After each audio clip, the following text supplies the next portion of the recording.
Savitri has entered into the inner countries. And first she had to push her way in to the subtle substance of the body. And she came to the area, or the level, I suppose I should say, of the sensations. And those sensations, of course, they have an instinct for delight. And they think that if they can get rid of the brain, the control of the reason, then they will be free, they can do whatever they want. But Sri Aurobindo says that without the light of consciousness, then there can't be any bliss. So Savitri goes through this very difficult experience as if she's caught in a crowd, a rushing mob in a narrow street, and she can't get out of that mob, she's just carried along by it. But in her consciousness, she keeps herself separate. And finally, she's able in her will to drag herself free and concentrate on the divine name. And then things become quiet. And even that crowd of bothersome, troublesome, disturbed sensations all passes away, and there's a short interval of peace and silence. But then the next challenge comes. Into the wideness of her watching self, it brought a grandiose gust of the breath of life. Its torrent carried the world's hopes and fears, all life's, all nature's dissatisfied, hungry cry, and the longing all eternity cannot fill. It called to the mountain secrecies of the soul and the miracle of the never-dying fire. It spoke to some first inexpressible ecstasy hidden in the creative beat of life. Out of the nether, unseen deeps, it tore its lure and magic of disordered bliss. Into earth light poured its maze of tangled charm and heady draught of nature's primitive joy, and the fire and mystery of forbidden delight, drunk from the world libido's bottomless well, and the honey-sweet poison wine of lust and death, but dreamed a vintage of glory of life's gods, and felt as celestial rapture's golden sting. The cycles of the infinity of desire and the mystique that made an unrealized world wider than the known and closer than the unknown, in which hunt forever the hounds of mind and life, tempted a deep, dissatisfied urge within to long for the unfulfilled and ever far, and make this life upon a limiting earth a climb towards summits vanishing in the void, a search for the glory of the impossible. It dreamed of that which never has been known. It grasped at that which never has been won. It chased into an Elysian memory the charms that flee from the heart's soon lost delight.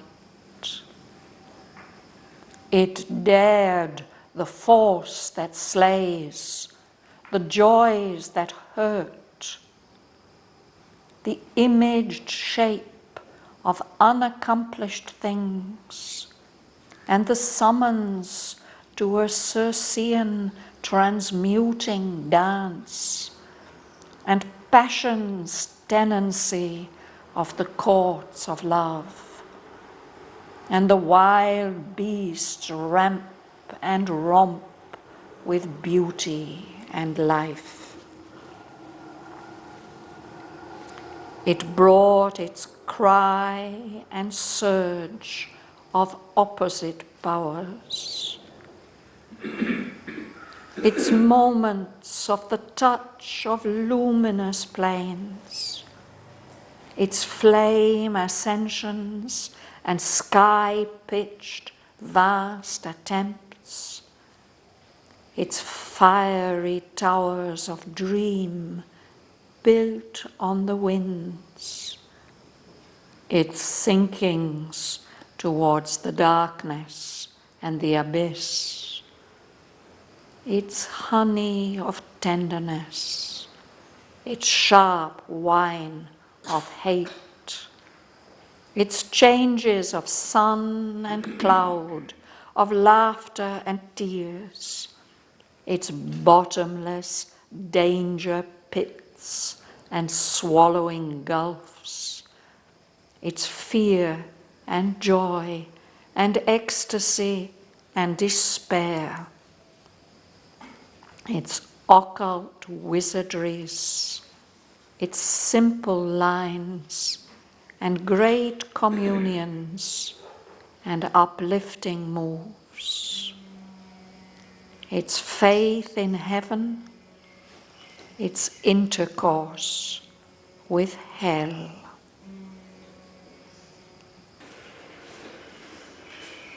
Who will start? Dhanalakshmi? Into the wideness of her watching self, it brought a grandiose gust of the breath of life. Its torrent carried the world's hopes and fears, all lives, all nature's dissatisfied, hungry cry, and the longing all eternity cannot fill.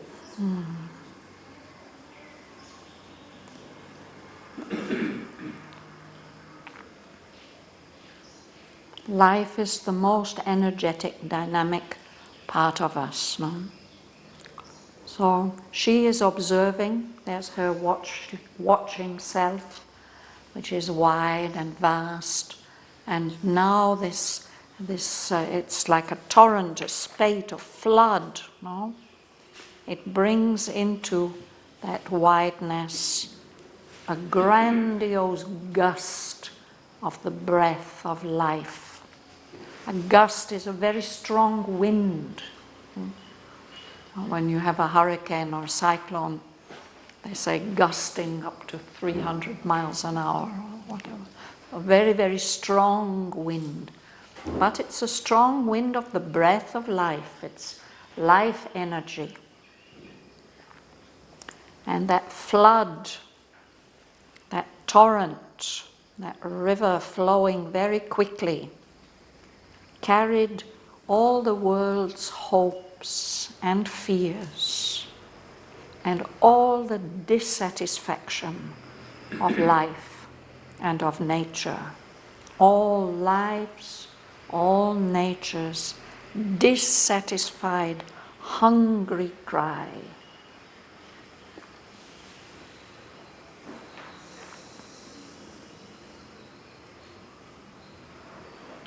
And the longing all eternity cannot fill. So there's something about life which is ever dissatisfied and hungry and wanting more and more and more and more.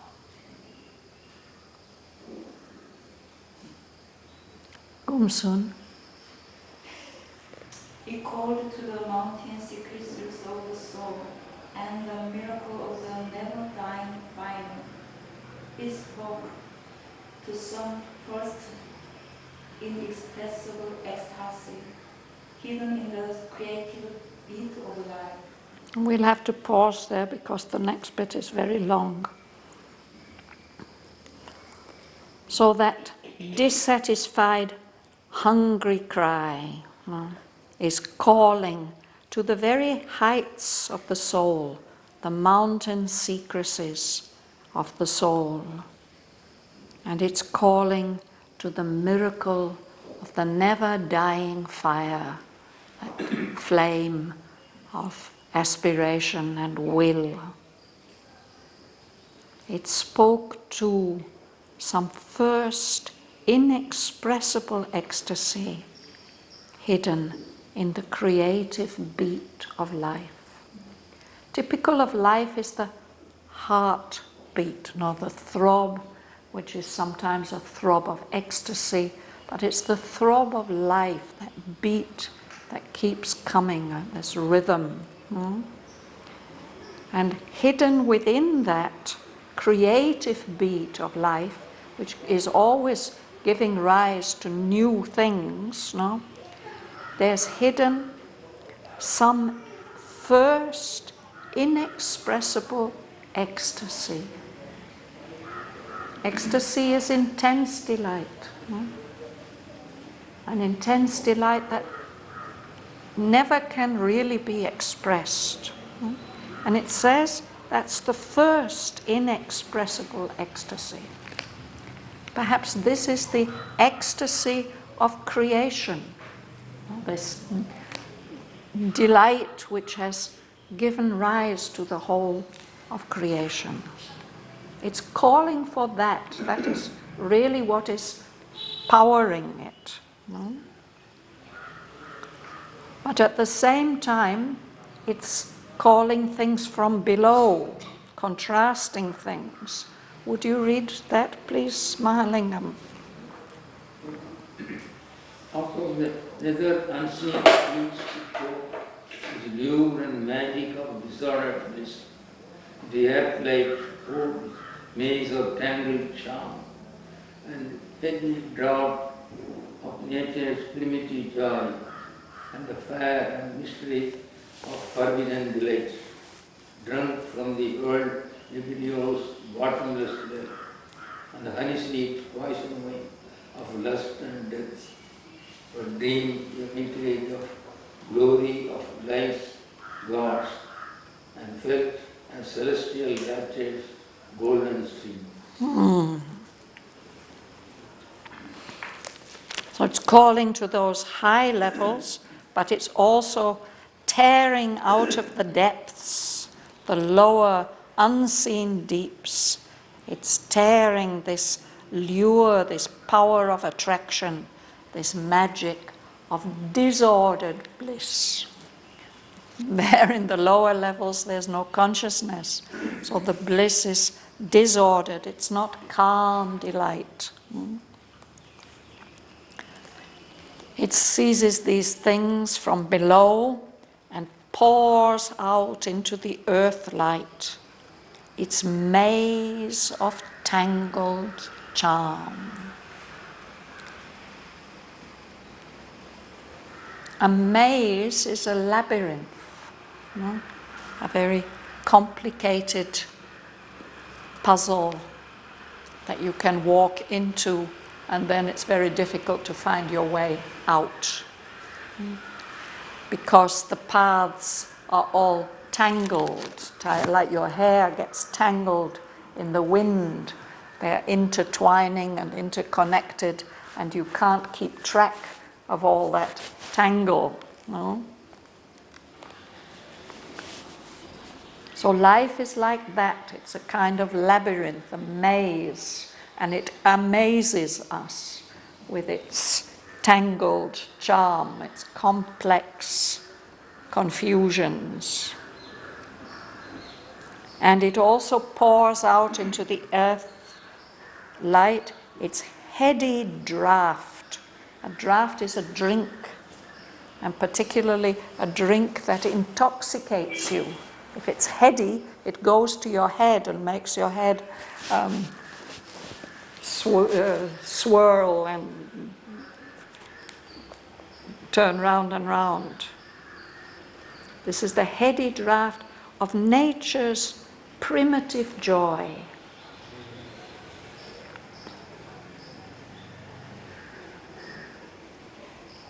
I suppose it means joy that's not at all under control of the mind. The way things are just very, very spontaneous and intense. The delight of the tiger in devouring its prey, all these kind of things. And it's also pouring out this fire, this burning hot flame and mystery of forbidden delight, things that we should not be delighting in. That is drunk, this heady draught is drunk from the bottomless well, deep, deep, deep well, where this drink, this intoxicating drink is coming up from the world libido. Can you explain to us what the libido is, Joel? The libido is it's related to the sexual energies. It's the pleasure-loving part of us. Yeah, something like that. Sensual pleasures, something like that. Something supposed to drive us. It's a drive, yeah. Drives us to seek this primitive kind of joy. Perhaps we can say that.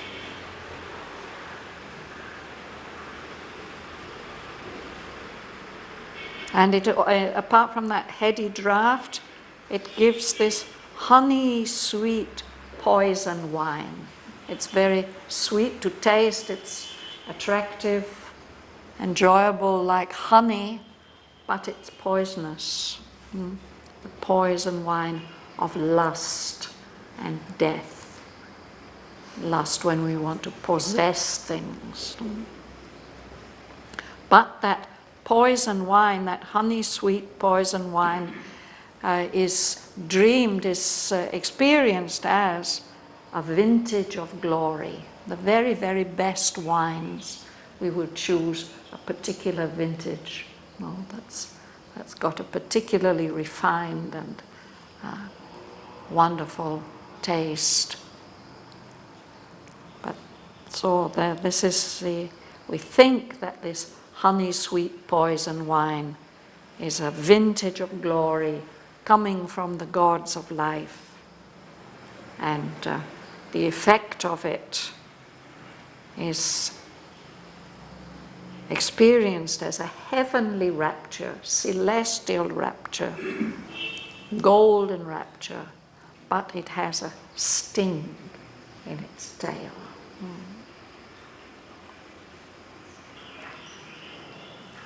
Joel. The cycles of the infinity of desire and the mystic that made an unrealized world wider than the known and closer than the unknown, in which hunt forever the hounds of mind and life, tempted a deep dissatisfied urge within to long for the unfulfilled and ever far, and make this life upon the limiting earth a climb towards summits, vanishing in the void, a search for the glory of the impossible. So this is a side of this, an aspect of this unsatisfied, hungry cry of life. Because there are these cycles, these circling, repetitive movements of the infinity of desire that's endless, that can never be satisfied, that combines with this mystique, this mystical magic that's created an unrealized world, a world that hasn't been manifested yet, wider than the known, closer than the unknown. It's a subtle world, no? And in that unrealized world, mind and life are always hunting for something, like hunting dogs. They are running after the trace of something. No? So that movement of the ever unsatisfied hunt of mind and life, this attracts, it tempts some deep dissatisfied urge within, on the inner levels, to long for the unfulfilled and ever far. It wakes up some kind of aspiration, a longing to make this life, this urge makes this life upon a limiting earth into a climb towards summits vanishing in the void, heights that we can't see the top even. There's something that makes us aspire for great impossible things, a search for the glory of the impossible. So that's something that's there in life, the urge for something better and higher and more impossible, that's challenging, and there's no limit to that. Gangalakshmi. We dream of that which never has been known. We grasp at that which never has been known. We chase into Elysian memory the charms that flee from the heart's soon lost delight. It bears the force that slays, the joys that hurt, the image shape of unaccomplished things, and the summons of Circean transmuting dance, and passion's tendency of the courts of love, and the wild beats run and romp with the beauty and light. So that longing, that deep dissatisfied urge within, it's not satisfied with anything that is here in the manifestation. It's dreaming of that which never has been known, and it grasps at things which have never been won or gained. This reaching for the impossible, it's actually a very important part of the life urge, no? Because that's what makes us break our limits and go further. That urge chased into an Elysian memory. The Champs-Élysées, the Elysian fields, are the heavenly fields where the blessed spirits walk. No? So there's some memory of the higher heavens. It's chasing into that memory. It's chasing after charms, kinds of delight that run away from the delight which our heart experiences. We may have some thrills, some enjoyments. But beyond them, there's some further charm, something better, sweeter, more attractive. No? And that urge, it dared the force that slays. It's ready to face anything, even destruction, the joys that hurt.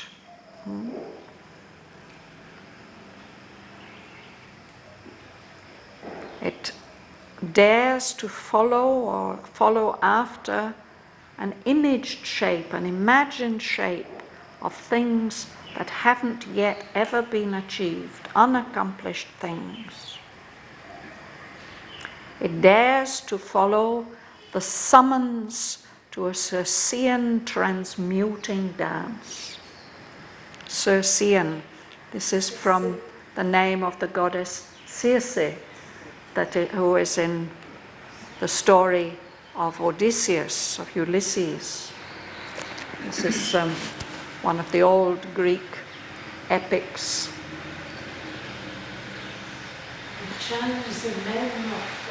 Yes, the hero Odysseus and his sailors, they're trying to get back home, but the god of the sea is against them, so he won't let them. Every time they get near home, he sends them off, calls up a storm, sends them somewhere else.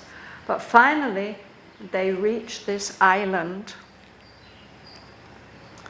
in the sea. There doesn't seem to be anybody there, but there's beautiful music in the air. It's all very, very pleasant. So they send some of the sailors off to go and look what they can find, scouts. But they don't come back. So he sends off some more. And finally he goes himself.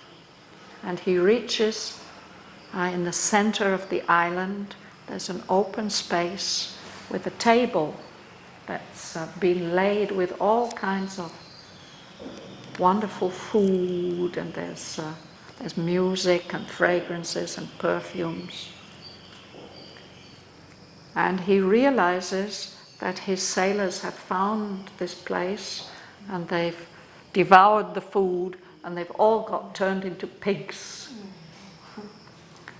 So these are the delights that Circe offers you, that turn you into an animal. And then he himself somehow has to master that enchantress. He has to make her do his will. And then he can get his sailors back and they can go away. So a Circean transmuting dance, there's a kind of dance that's so delightful, but actually what it does is it turns you into an animal. And it dared also passion's tenancy of the courts of love. There was a time in the Middle Ages when the upper classes, they had this idea of the courts of love. They wrote a lot of poetry about it also. But that was platonic love. It was not supposed to be sexual love. It was supposed to be a very kind of high, ideal kind of love, in which there would be the lady who is the object of worship, and all the men around would only wish to serve her and follow her. And this would be a way by which they would become more refined. But if passion comes into these courts of love, then of course it all becomes much more exciting, but it loses that refinement. Then we have the wild beasts ramp and romp. These are very enjoyable ideas, actually. The ramp, the lion hunting, the tiger hunting, he's ramping. And romping is a kind of ramping that children do, or that we do with children. Violent play. Yeah. So the wild beasts ramp and romp with beauty and life.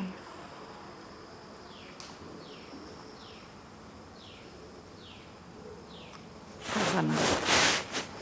It brought its cry and surge of opposite powers, its moments of the touch of luminous flame, its flame ascensions and sky-pitched warmth attempts, its 5 towers of dream built on the wind, its sinkings towards the darkness and the abyss, its honey of tenderness, its sharp wine of hate, its changes of sun and cloud, of laughter and tears, its bottomless danger pace and swallowing gulls, its fear and joy and ecstasy and despair, its utter wizardries, its simple lines, and great communions and uplifting moods,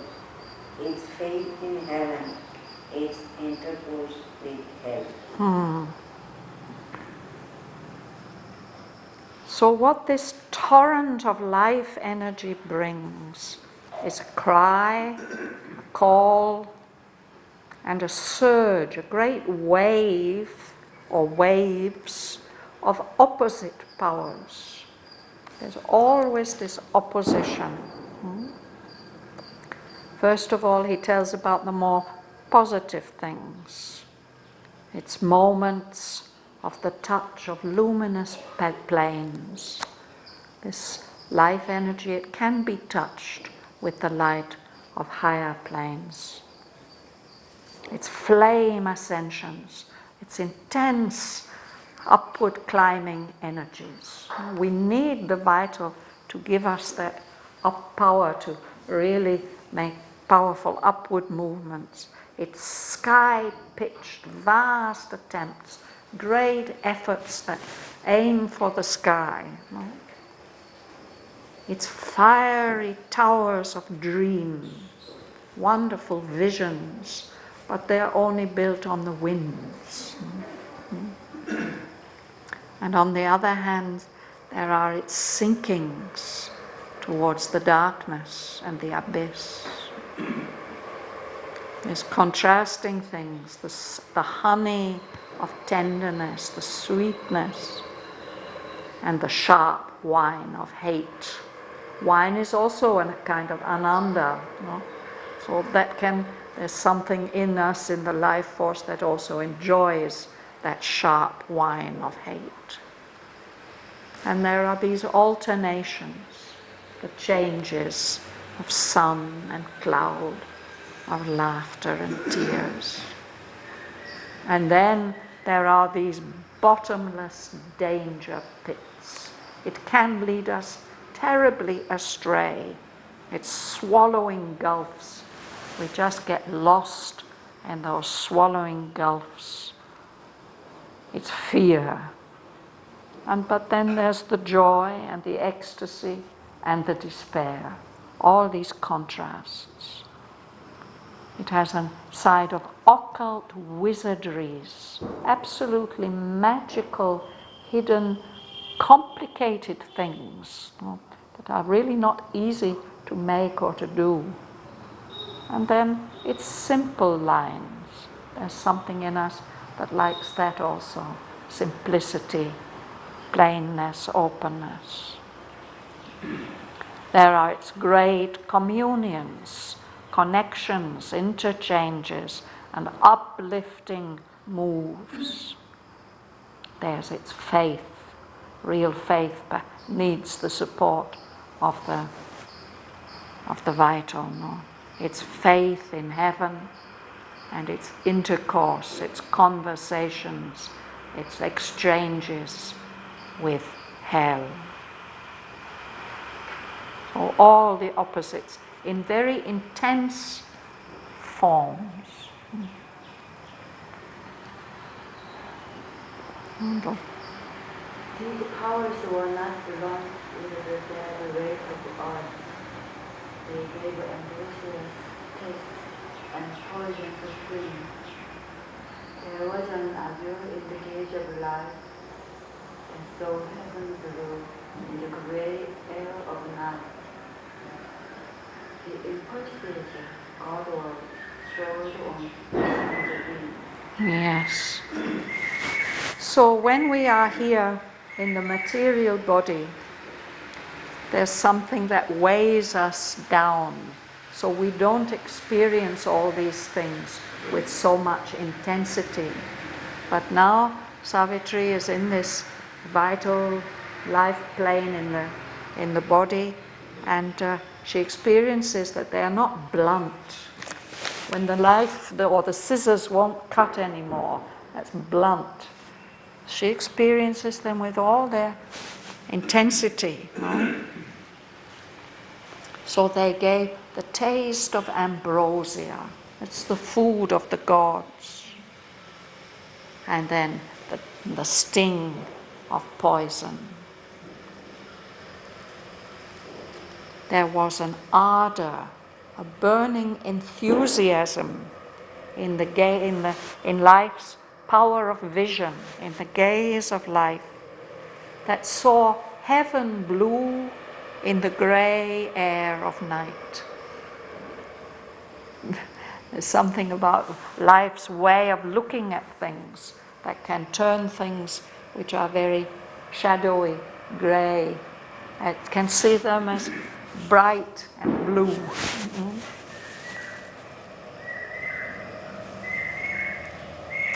And the impulses, the vital impulses, rose upwards towards God on these wings of passion, of intense feeling.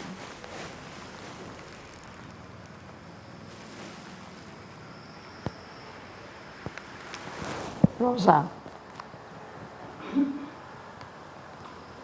Mind quick burst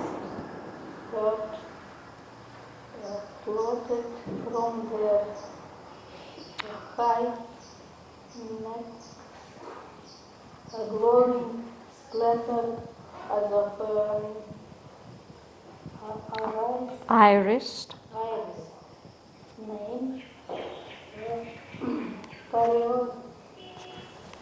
period of pure intuitions, light as flame food, the rock they could imitate. Mind's voices mimicked inspirations, stress, its Ictus. actors of infallibility, its steep and lightning seven leap of the gods. Yes. So here, when he says the impulses Godward soared on passion's wings, now in the next line that follows, it shows us that he's thinking about a winged horse or horses. The impulses are soaring up like winged horses. Their wings are made of passion. And they've got beautiful hair, beautiful manes floating from their high necks. These are minds, quick-paced thoughts. The vital urges give the mind a lot of energy and dynamism also. No? So those thoughts make an irised mane for the winged horses. And irised means with all the colors of the rainbow, highly colored, beautiful colors. And that is like a parure. What is a parure? Yeah? We have necklaces and earrings and tiara. It's all together, it's a parure. Yeah? Il y a plusieurs couleurs. So, Ça dépend. So it's as if they are all dressed up with this sparkling jewelry that is like the pure light of intuition, but it might be fake. It's not really intuition. So these horses, these vital horses flying Godwards on passion's wing, they can imitate the gallop, the flame-foot gallop of intuition. And they look, their appearance suggests intuition. And the voices of the mind mimic inspiration, the stress, the rhythm of inspiration. It's ictus of infallibility. Ictus is also a stress, weight falling on a particular word in poetry. So these rhythms that the mind develops under the influence of these passions, they imitate intuition and inspiration and infallible revelation. That's what they bring. And this speed and lightning heavenly of the gods. It's not the real thing, but it's something that's very like it, gives an appearance of the intuition and the inspiration. That's why they carry us away on their wings of passion. We'll stop there.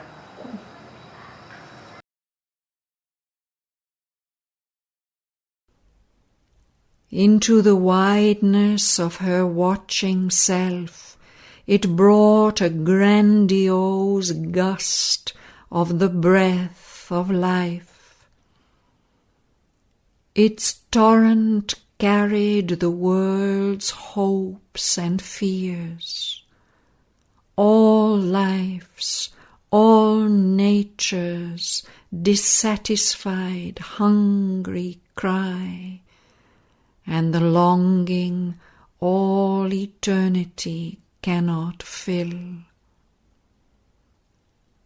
It called to the mountain secrecies of the soul and the miracle of the never-dying fire.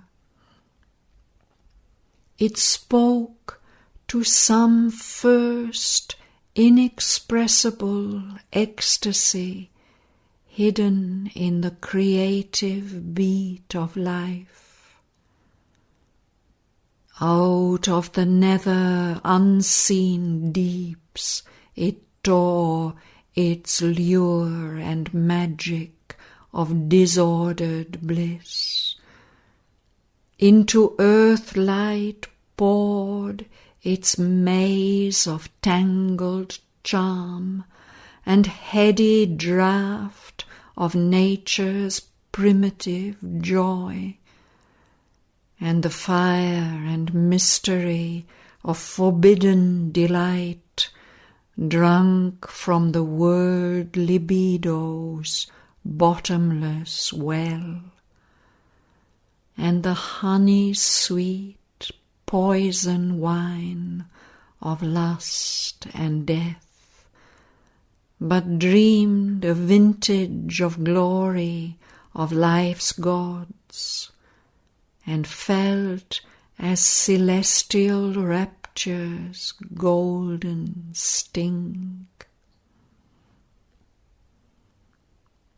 The cycles of the infinity of desire, and the mystique that made an unrealized world wider than the known and closer than the unknown, in which hunt forever the hounds of mind and life, tempted a deep, dissatisfied urge within to long for the unfulfilled and ever far, and make this life upon a limiting earth a climb towards summits vanishing in the void, a search for the glory of the impossible.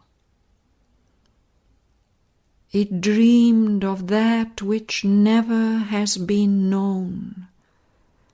It grasped at that which never has been won. It chased into an Elysian memory the charms that flee from the heart's soon lost delight. It dared the force that slays, the joys that hurt, the imaged shape of unaccomplished things, and the summons to a Circean transmuting dance, and passion's tenancy of the courts of love, and the wild beasts ramp and romp with beauty and life. It brought its cry and surge of opposite powers, its moments of the touch of luminous plains, its flame ascensions and sky-pitched vast attempts, its fiery towers of dream built on the winds, its sinkings towards the darkness and the abyss, its honey of tenderness, its sharp wine of hate, its changes of sun and cloud, of laughter and tears, its bottomless danger pits and swallowing gulfs, its fear and joy and ecstasy and despair, its occult wizardries, its simple lines, and great communions and uplifting moves, its faith in heaven, its intercourse with hell. These powers were not blunt with the dead weight of earth. They gave ambrosia's taste and poison's sting.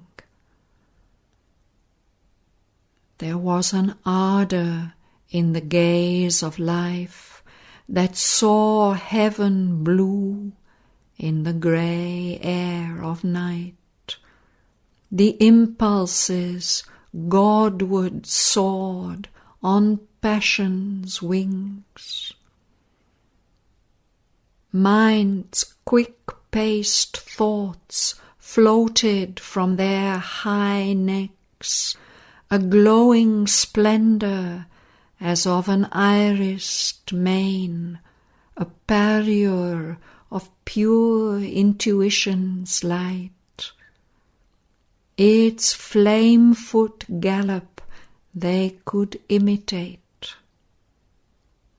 Mind's voices mimicked inspiration's stress, its ictus of infallibility, its speed and lightning heaven leap of the gods.